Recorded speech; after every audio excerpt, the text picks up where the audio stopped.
Kwamba mnamo tarehe 14 mwezi wa 9 mwaka 2025 liliripotiwa tukio la kutekwa nyara kwa binti ambaye anaitwa Shailozi Michael Mabula mwenye umri wa miaka 21.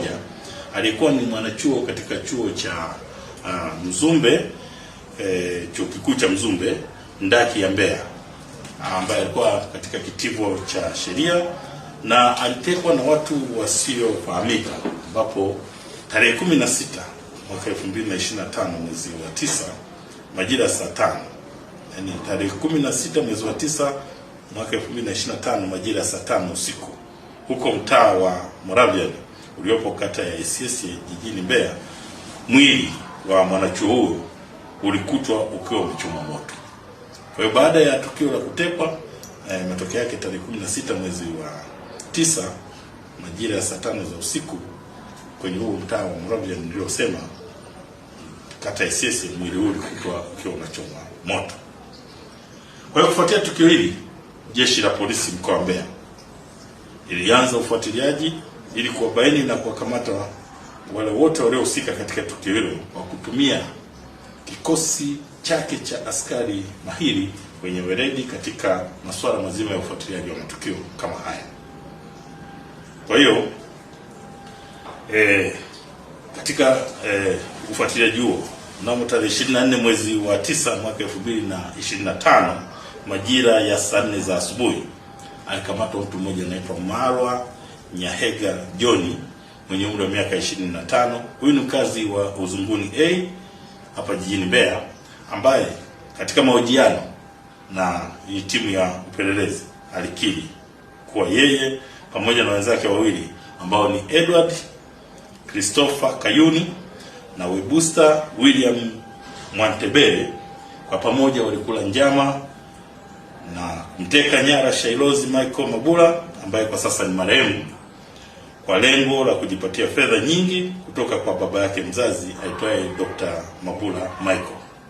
Kwa hiyo baada ya kumteka, walianza kupiga simu kwa familia yake kwa lengo la kujipatia fedha, na iliposhindikana kupata fedha hizo kwa kupoteza ushahidi, wakihofia kwamba wanaweza kukamatwa, walipanga kumuua binti huyo ili kupoteza sasa ushahidi. Awali walimnywesha sumu ambayo ni dawa ya kuulia magugu mashambani aina ya Roundup.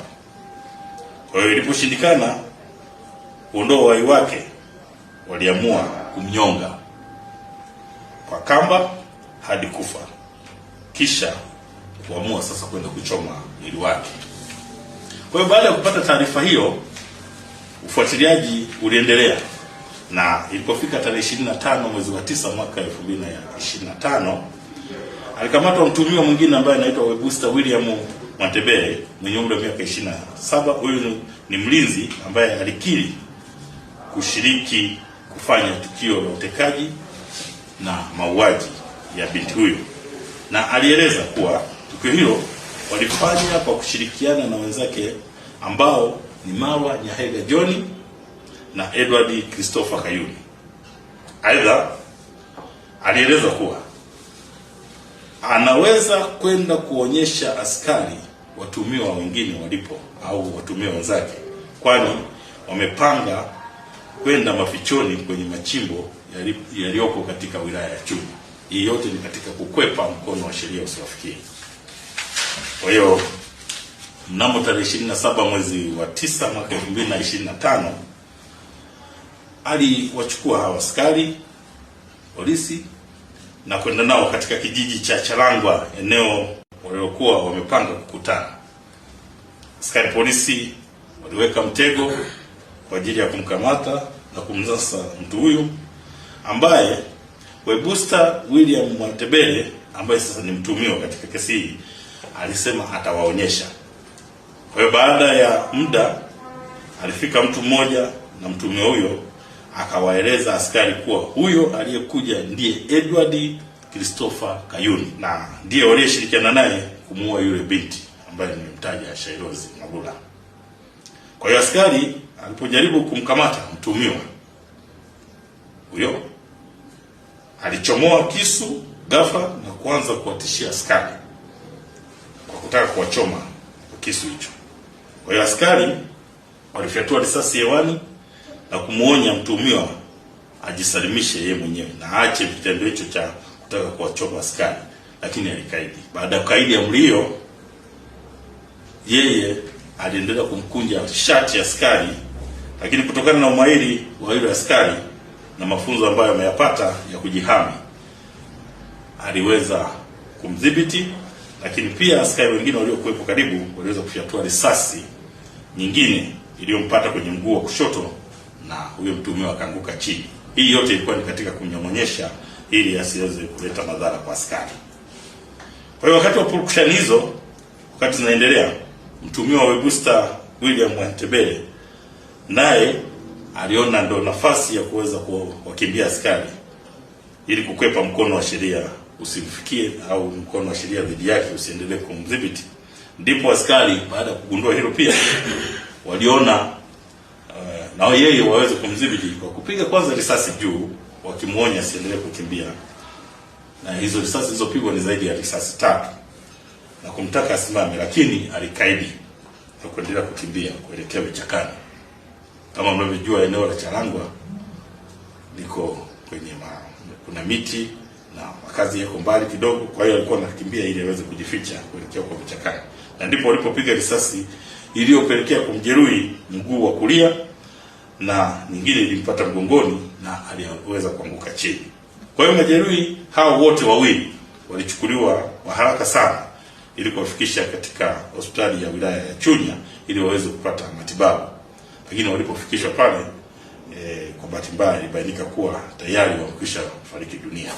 Aidha, katika ufuatiliaji zaidi wa tukio hili, mtuhumiwa Marwa Nyahega John alieleza kuwa wakati wakimpa mateso Shailozi Michael Mabula na kumrekodi kwenye picha mjongeo na kumtumia baba yake mzazi ili atoe fedha nyingi, alimkata binti huyo kidole cha mkono wa kulia, na baada ya mauaji hayo kidole hicho pamoja na nguo zake za ndani walizipeleka kwa mganga wa jadi na mganga wa kienyeji maeneo ya Isyesye jijini Mbeya kwa ajili ya kuwafanyia zindiko ili wasibainike na wala wasikamatwe na jeshi la polisi au mtu yoyote kufuatia tukio hili ambalo wamelifanya.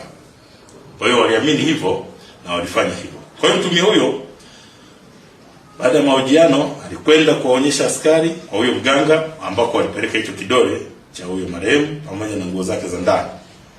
Sasa wakiwa njiani kuelekea kwa huyo mganga, mtuhumiwa Marwa Nyahega John alikupuka ghafla wakati gari ikiwa kwenye mwendo na akajirusha chini kutoka kwenye gari, kitendo ambacho kilipelekea mtuhumiwa huyo alipata jeraha kubwa kichwani. Na kutokana na jeraha hilo, askari pia waliweza tena kumkimbiza katika hospitali ya rufaa ya kanda Mbeya ili aweze kutibiwa, tuweze kuendelea naye katika mahojiano, lakini kutokana na jeraha lile na kuvuja damu basi akawa amefariki dunia. Kwa jeshi la polisi mkoa wa Mbeya linaendelea na msako mkali watafuta na kuwakamata watuhumiwa wengine akiwepo huyu mganga wa jadi ambaye ameshiriki sasa kuchukua sehemu ya mwili ya kidole pamoja na nguo za ndani za huyo marehemu. Lakini katika upekuzi wa hawa watuhumiwa ambao sasa ni marehemu kwa wote kwa pamoja, walikutwa wakiwa na pingu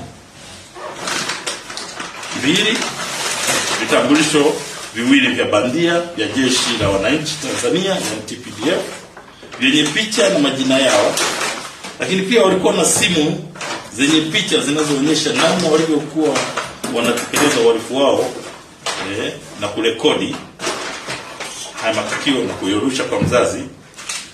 Na wakati huo taarifa kulingana na uchunguzi pia katika simu hizo pia walikuta kulikuwa na taarifa zingine za mawasiliano baina yao kabla, wakati na baada ya kumteka nyara kumuua huyu binti ambaye anaitwa Shailozi Michael Mabula mwezi wa 9 mwaka 2025. Kabla hili tukio la kuteko nyara kwa huyu binti Shailozi Michael Mabula, ni kwamba hawa watekaji walijaribu kufanya tukio hili la kumteka binti mwingine ambaye anaitwa Adija, ambaye pia anatoka kwenye familia ya huyo daktari. Kwa hiyo binti yule kwa wepesi aliweza kupiga kelele, na watu walipojitokeza hii gari iliondoka. Hiyo gari pia tumeifuatilia na tumeikamata. Katika kuionyesha hapo mtaiona, na yule binti amekwisha itambua tayari kwamba ndio hii, kwa sababu alitupa description. Lakini pia tulipowapata watuhumiwa walieleza, na hii gari ni mmoja wapo wa watuhumiwa ambao tumewakamata. Jeshi la polisi mkoa wa Mbeya kufuatia tukio hilo linatoa wito kwa jamii, hasa vijana ambao kwanza ambao wamepata mafunzo ya ulinzi kwenye mfano JKT na maeneo mengine. Haya mafunzo wayatumie kama ambavyo yanalenga kwamba wawe ni wazalendo, na watumie mafunzo haya kwa mujibu wa sheria na taratibu, na sio kutumia mafunzo haya kufanya vitendo vya uhalifu. Aidha, jeshi la polisi mkoa wa Mbeya linatoa rai kwa baadhi ya wananchi kuacha tamaa ya kujipatia mali na fedha kwa njia ya haramu, na badala yake wafanye kazi halali ya kujipatia kipato, kwani kama unavyoona uhalifu haulipi na hauna nafasi katika jamii. Kumbuke kuwa walifanya uhalifu, watu wote wanaofanya uhalifu wajue kabisa kwamba jeshi la polisi mkoa wa Mbeya kwa kupitia askari wake mahiri watafanya uchunguzi wa kina, na kama tulivyokwisha sema kwamba mkono wa sheria lazima uwafikie, na ndivyo ulivyoweza kuwafikia, na utaendelea kuwafikia wale wote waliohusika katika mnyororo mzima wa tukio hili ambalo limesababisha taharuki na kuleta simanzi katika jamii ya jiji la Mbeya na mkoa wa Mbeya kwa ujumla.